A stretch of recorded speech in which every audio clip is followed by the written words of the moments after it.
Hello, everybody. We are coming to you from our home in Las Vegas, and today we are going to talk about online dating apps. Do they work? Have you tried it? This is like the worst subject ever. Um, Apparently, Tinder has just announced a new program. Let me read it to you. Tinder has rolled out an ultra premium subscription tier to its dating app users, charging $4.99 per month to access features like exclusive search and matching. So basically, I've never tried Tinder. We missed that whole thing. Wait, $4.99 or $499? $499. So like $500. So yeah, not $4.99. These dudes are getting scammed. So basically, I guess to talk to somebody on Tinder, you have to both swipe on each other, but now you can pay money and get to talk to people who wouldn't have picked you, who you wouldn't have matched with. But to me, that's kind of silly because basically you're paying money to talk to somebody who doesn't want to talk to you, right? Essentially, what's happening is they're just duping these dudes. Because, like, if you look at the statistics on dating apps, like, women do relatively well. Like, most women get swiped on. Is it left or right when it's good? I think it's left. Most women get swiped, and most dudes don't. But so by them saying, "Oh, guess what? Now you can match with the people that won't swipe on you. Just pay us $500 a month." Like, these dudes are just going to spend $500 a month to get matched with a girl that's not going to go out with them. Yeah, basically. Apparently this is insane. On Tinder and these dating apps, the men will basically look and be like, "Oh, woman, swipe, swipe, swipe, swipe." But then women will look and be like, "Is he at least 6 feet tall? No, sorry. Does he make at least 100,000 a year? Nope, sorry." So women apparently are way more picky than the men, where men basically they're like female, female. You know, it's like that just goes to show that women are actually more what's the word? Women are more picky and shallow than men, apparently, right? Yep. Or maybe men are happy, they're happier, easier to please than women. Because a man just wants like a nice girl, but then like a woman's like, he's gotta have this and this and this and this and this. They're way more picky, right? Yeah. I also took some notes of how many people meet their spouses on these dating apps, because that to me shows, do they actually work, right? And apparently 14% of Americans met their spouse online, with 26 of that is from Tinder. So 14% of Americans meet their spouse online. So, I mean, I guess sometimes it works.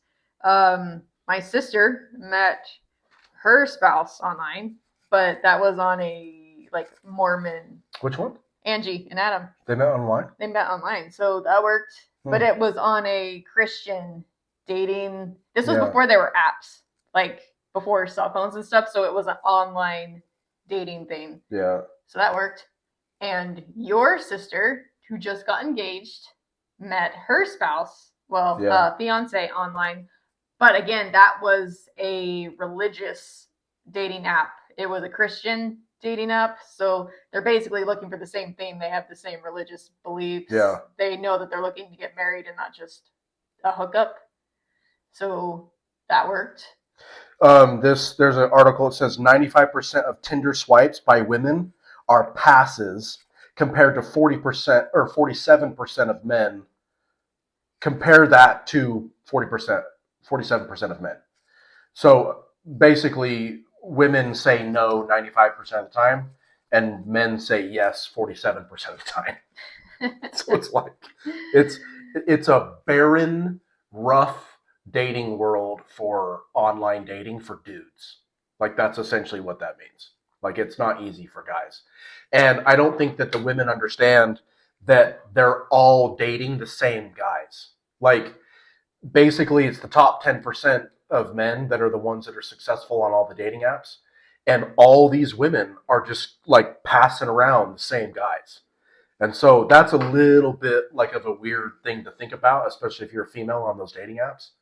Like whoever you're swiping yes to and like going on dates with, that's like he's dating all the women. Yeah, because Most likely. if you have this top tier guy who's attractive, makes a lot of money, there's a lot of women who are gonna want to get him, and they're gonna want to tie that down. Yeah.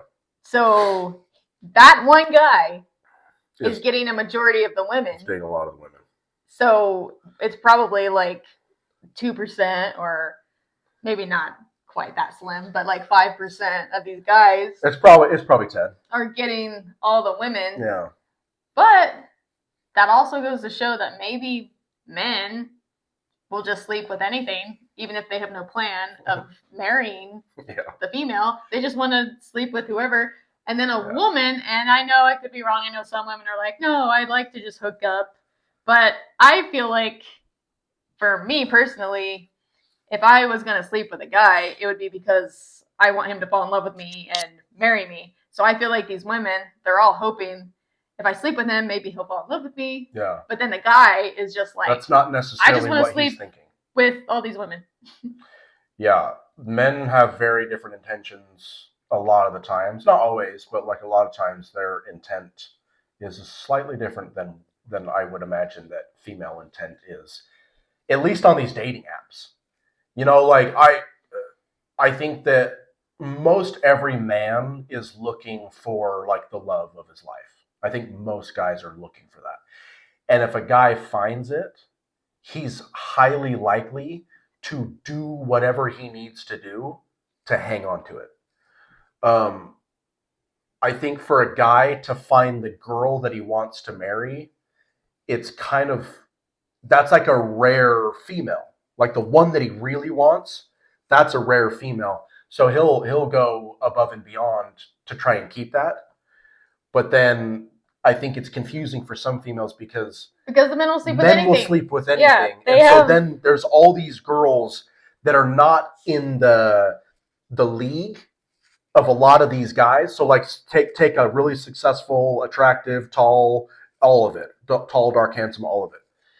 He'll generally sleep with like girls way below him, and then it sort of like inflates the mentality of these girls, and so now they just think that they're in that league when they don't. What they don't realize is that these guys will kind of date and sleep around with almost anything. And so there's a weird confusion, and I think we've always known this. We've always known this, but the online dating thing has like exacerbated this. It's like made it so much more prevalent that there's a lot of these girls that are kind of delusional, and they think they deserve like these millionaires because they're like, well, let me show you my roster. Let me show you the guys I've dated in the past. And to me, this will be offensive, but to me, like as a woman, if you're going to bring out who you've dated and slept with as like, this is what I deserve, it's a terrible metric to use because it means absolutely nothing because guys will sleep with anything. And so to me, a better metric, if you're a female, how many marriage proposals have you had by different guys? How many times have you been proposed to? Because men will only propose to the woman they want. They'll sleep with anything. So if you have a bag of all these dudes you've slept with, that means nothing. But if you've got all these proposals that you've turned down, or all these guys want to marry you, that means as a female you're successful and you're kind of, I guess you're doing the right thing. But if you're just sleeping around, like, that means nothing. Yeah, and I mean, you can critique both sides because you could tell the women, stop sleeping around. Like, these guys don't actually like you. They're just using you for sex. But the men, come on, just be a better person. Yeah. If you have no intent of pursuing anything with a woman and you can tell that she has feelings for you, yeah, like, just stop. That's bad karma. Like, I really believe that's just bad karma. Everyone just be smarter. And I know, like what you said, like, we don't want to sound judgmental, but this is just our point of view. Yeah. And we missed the whole... Yeah, we completely missed this dating online dating. Yeah, stuff. we got engaged. We got before engaged that. right before all these social media, online dating things started blowing up. We got engaged in 2010 Yeah, or and so. you 2011. know, almost all of our single friends Yeah, 2011 we got engaged. are on Tinder, and most of them aren't meeting their spouse on there. And like, how do you choose? Because the problem is, Yeah. you're gonna meet somebody, and then in the back of your mind, you're gonna think there might be somebody better. I need to keep looking, and before you know it, you're gonna be old and alone. I tell this to Mary all the time. It reminds me of when I go to Cheesecake Factory. When you go to Cheesecake Factory and they hand you the menu, there's like 17 pages to the Cheesecake Factory menu. And everything's so amazing, and you know it's going to be good. So you can't that choose. Like, how do you choose? Like, how do you choose?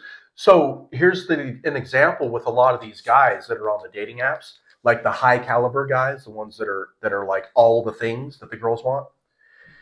They become so indecisive on who they actually want because the options are endless.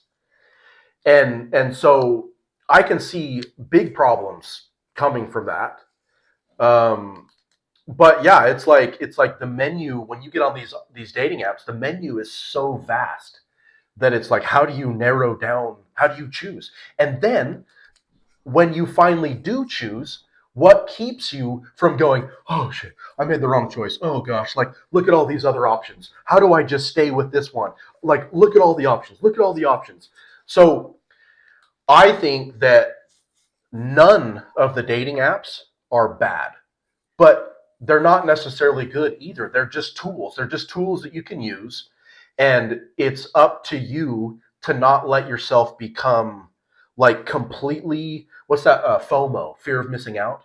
Yeah. Like everybody FOMOs themselves on these dating apps because once they found the guy they like or the girl they like or whatever, it's still hard for them to actually make the choice because there's a bazillion other choices. Yeah, especially if they do start dating somebody exclusively that they met on a dating app, and then maybe they have a fight and things get a little hard. So then they're like, well, it's so easy just to find someone else. That's the problem. The problem is you're just going to have a new problem with somebody else because everyone has problems. They're just different. So you might think like, oh, we got into a fight. Yeah, this isn't going to work. I'm going to find somebody else. But then you find somebody else, and now they bring their whole new unique set of issues that you got to figure out how to work out. So, yeah, I mean, it's like if we would have broken up every time we had like a little fight, we would have gotten divorced a long time ago. And like, we don't actually fight that much. We're both pretty like, I don't know, we've figured out how to communicate a lot better, but if we would have gotten divorced every time things got hard, we would have missed out on all the blessings of staying together and just working it out. Yeah. Well, and that's such a key point that it's too easy to cut things off. You finally pick the one that you want to be with from a dating app. You get together, you're like, oh, love of my life. You're getting ready to get married. You get married. You've only been together for a year. And then like a serious fight happens or something big goes down. And rather than working through it and sticking it out, like sometimes it feels just easier just to like, well, I'll just hop on Tinder again, find another one. And so that's a little bit scary. I mean, going back to everyone just hooking up. Yeah, that's what it is. It's hookup culture. Yeah. Tinder has like exploded the hookup culture. And again, I feel like most women deep down want a man to love them and marry them. So when a guy sleeps with her, she thinks he's attracted to me. Maybe he'll fall in love with me. Okay, is he investing in you? Is he bringing you home to meet his family? Is he talking about marriage? If there's none of those things, then the guy doesn't want to be with you. Yeah. If a guy wants to be with you, he will find a way to be with you. There's no, I don't know, I can't make Women overcomplicate the brain of men, and they'll say, well, he's so complicated or whatever. Men are actually very simple, right? They're not complicated. If he wants you, he's going to come after you. Like he's going to do what he needs to do to get you. Or at least he's going to try. if you get this like this really like pullback, like weird, well, he's just complicated with his feelings and stuff. If that's what you're getting as a female, it's because he doesn't want you, most likely. Well, it's because he likes you enough to keep you around. He likes you enough to because have men, sexual access. they want to have women around because maybe they won't find something better, so they want to keep you, you know, just in case they can't find somebody else. So they like you enough to keep you around, Yeah. to sleep with and date and spend time with if he's bored. But if he's not putting a ring on it, Yeah. then that means he thinks there's something better and he doesn't want to be with you. And this is the saddest, but it's the reality of, at least coming from like the male perspective, because like that's the only perspective I can really like, you know, talk from, is coming from that perspective. And the reality is, and this is what's really hurtful and really sad about a lot of what happens to a lot of girls in certain situations, is girls will get confused. Again, kind of what we talked about earlier, is like guys that are in like in a pretty high league will sleep with a lot of girls that are even in like leagues below them. And then what happens is they start to get confused because they think that like now they belong in that category. But what happens a lot of times is these guys, and this is going to sound like so awful. Well, it sounds harsh, right? It sounds so harsh, but it's just the reality. These guys a lot of times will use certain girls, and again, this is awful, but they'll use them as target practice. And what I mean by that is they'll find girls that they know that are like leagues below them, but they will schmooze them. They'll sleep with them. They'll give these girls the dream that they've always wanted. But these guys are doing it for practice. Which, like, again, that goes back to men need to be better. Men need to be better. Don't everything. I think that everything like always comes back to men need to be better. Like, I just believe that. I think that men are the drivers of society, and if we want society to be better, men have got to be the ones to step up and do it. And I know sometimes like you actually really can't make up your mind. You know, I've had relationships where you're like, maybe I could marry this person, and you're thinking about it, and then you realize that person isn't the one for you. So I get like sometimes you date somebody with who you don't end up marrying, and there's not bad intentions there. Yeah. Sometimes it just doesn't work out. They're not your person.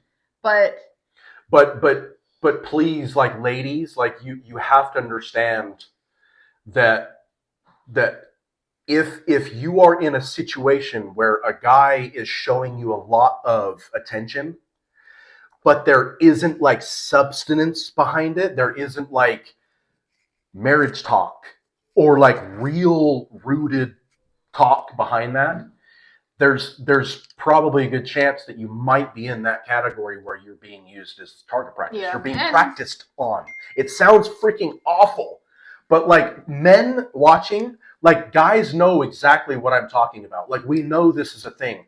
There's certain girls that there's no intimidation factor. So men still get intimidated by beautiful women. The girls that they see in their league they really want, there's like an intimidation factor there. And you know you can't just go into that willy-nilly. Like you need to be like prepared for this. So guys will start shooting their shot in these in lower leagues. Sounds terrible. Because they're doing it for practice. They're trying to get better at the game, the smooth talking, what works, how when I'm like with these girls, what's the best, how do I make them feel, give them the world? Like they're practicing. And so as a female, you need to be able to sit there and analyze, am I in that situation? Am I the one being practiced on? Because if there's no commitment by anything, if he's not giving you any commitment at all, there's a good chance that you're target practice. Yeah. And again, I think men, it's in their DNA. They will sleep with anything. Yeah. But then women have to be more picky, especially back before there was birth control. Think about this. Back before there was birth control, hundreds of years ago, if a woman slept with a man and got pregnant, like that kind of screws her over. Like if she's super single vulnerable, yeah. and I mean, back then, society, you were tainted, if Yeah. you got pregnant. But then the man could just move on. He Yeah. could just move on and live his life.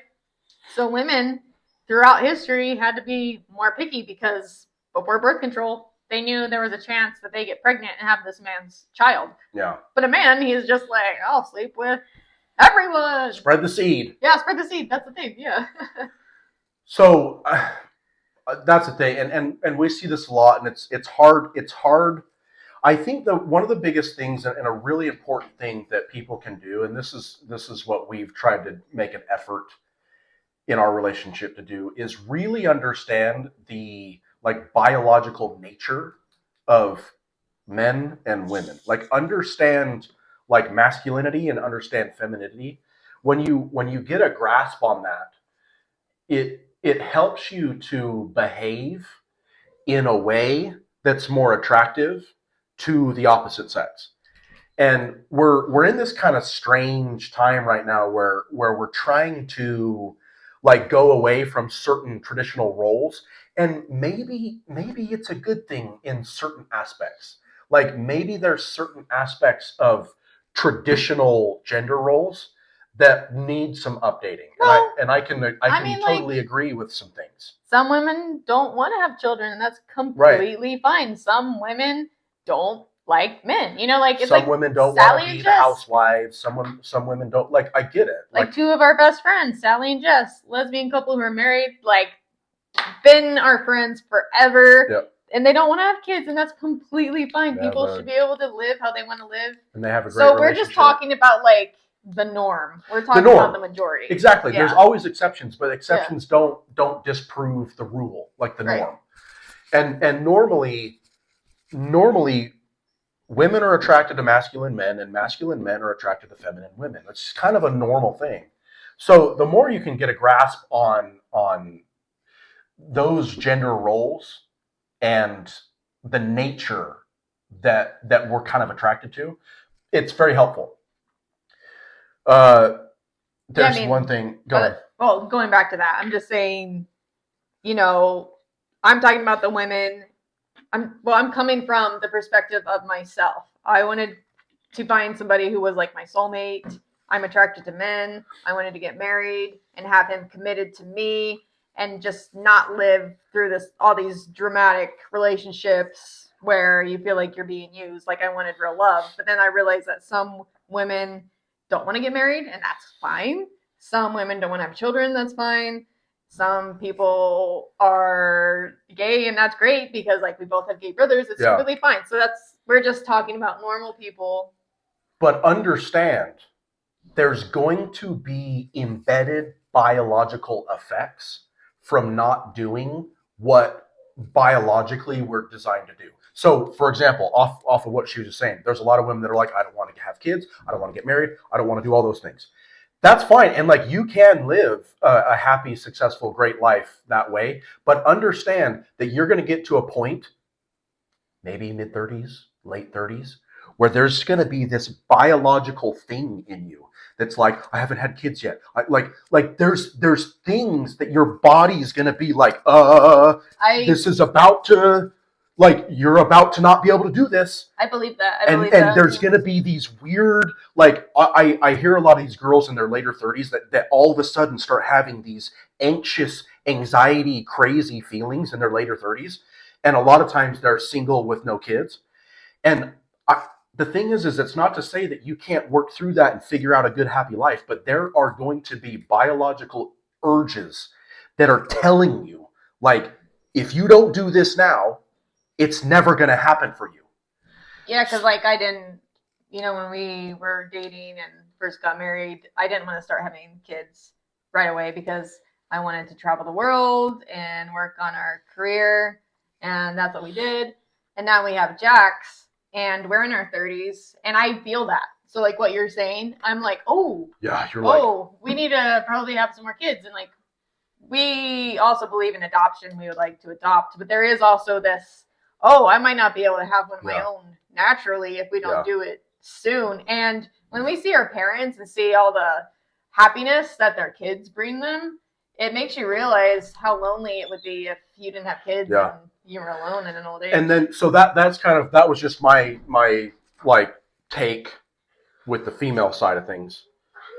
On the male side of things, what guys will start to feel, especially as they get in their 30s, into their 40s and stuff, you're going to start getting these biological freakouts. Like, you're going to start freaking out if you aren't on a track or a path of achievement.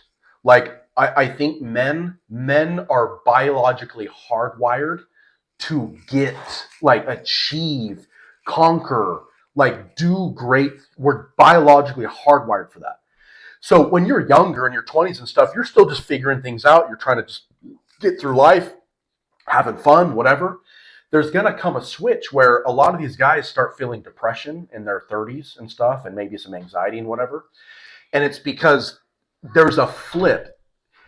If you're a man in your 30s and you're chasing happiness, I think you're always going to be miserable. And what I mean is, like, that word particular, I don't think men should be seeking the meaning or the word happiness.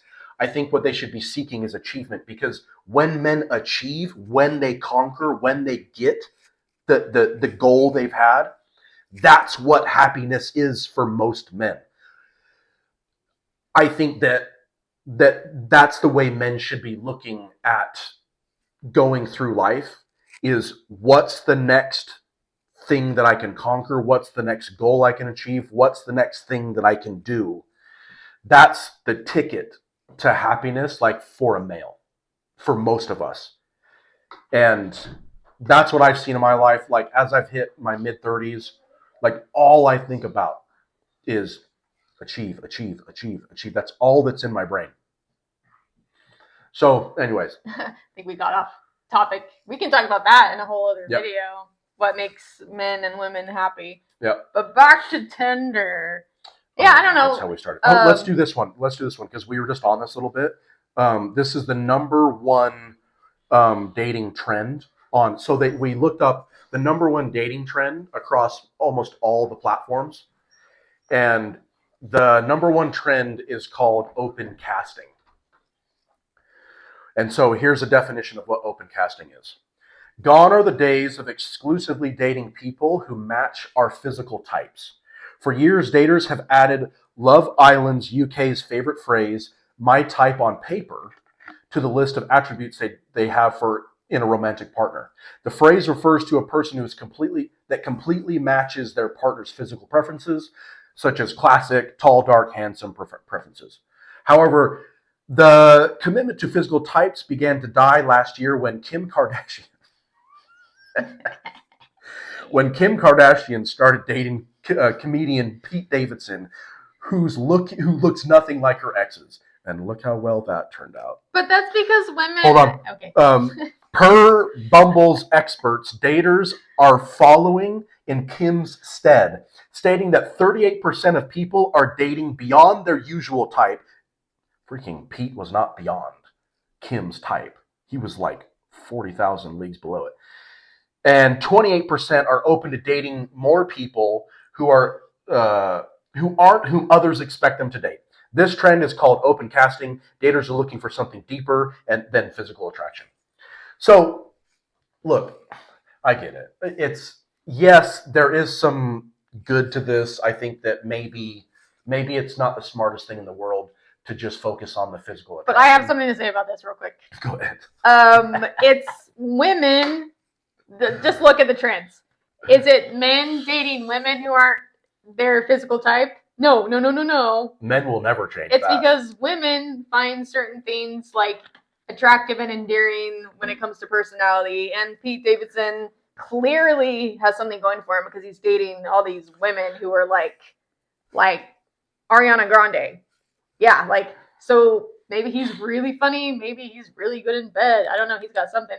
But a man is not dating a girl that he doesn't find attractive. That just goes back to how men are really picky with how women look. Yeah.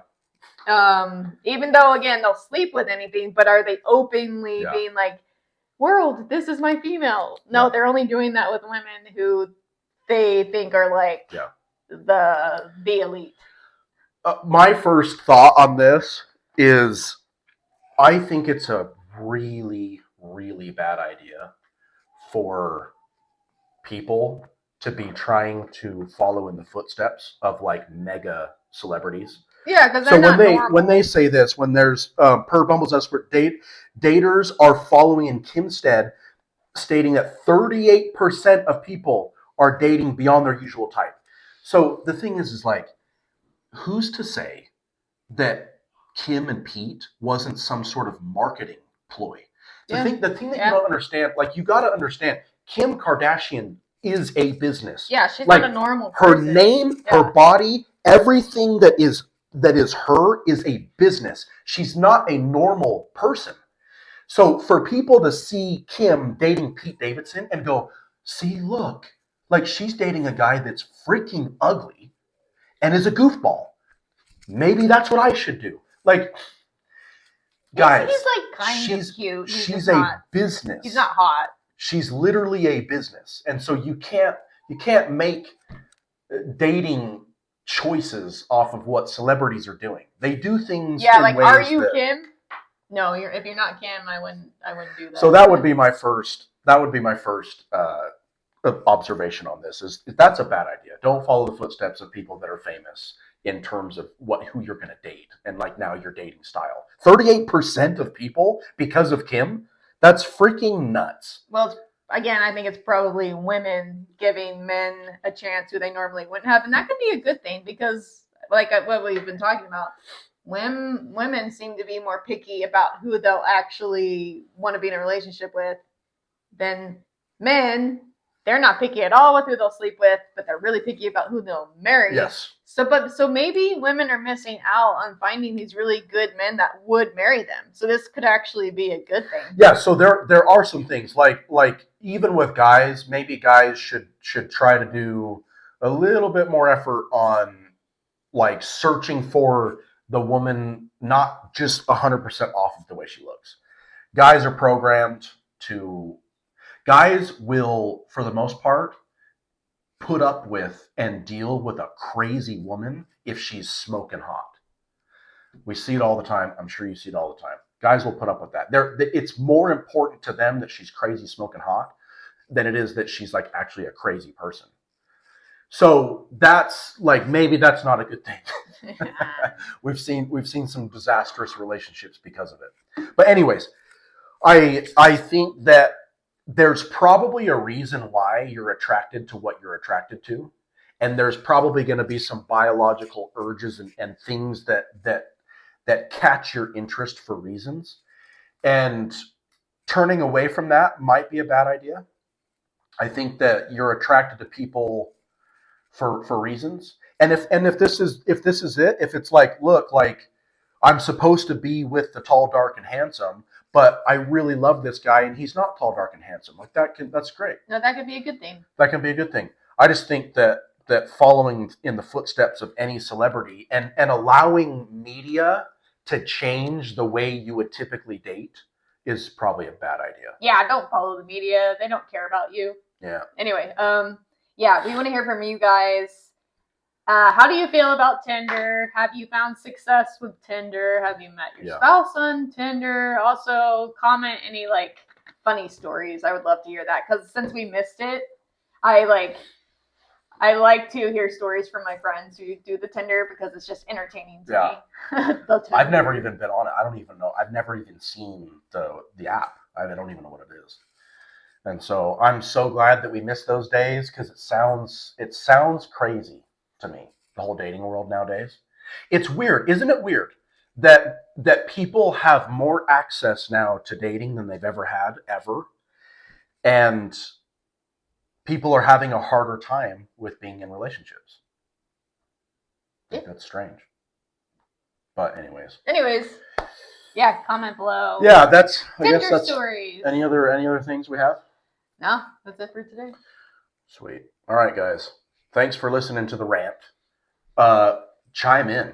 Feel free. Actually, I get very opinionated, and sometimes I say things that are a little like forward or front or off the cuff and crazy. So shoot back at me. Let me know if what you think about what I'm saying is stupid or if you agree. So anyways, thanks for tuning in, guys. Shoot us comments, and we'll see you in the next episode. Bye.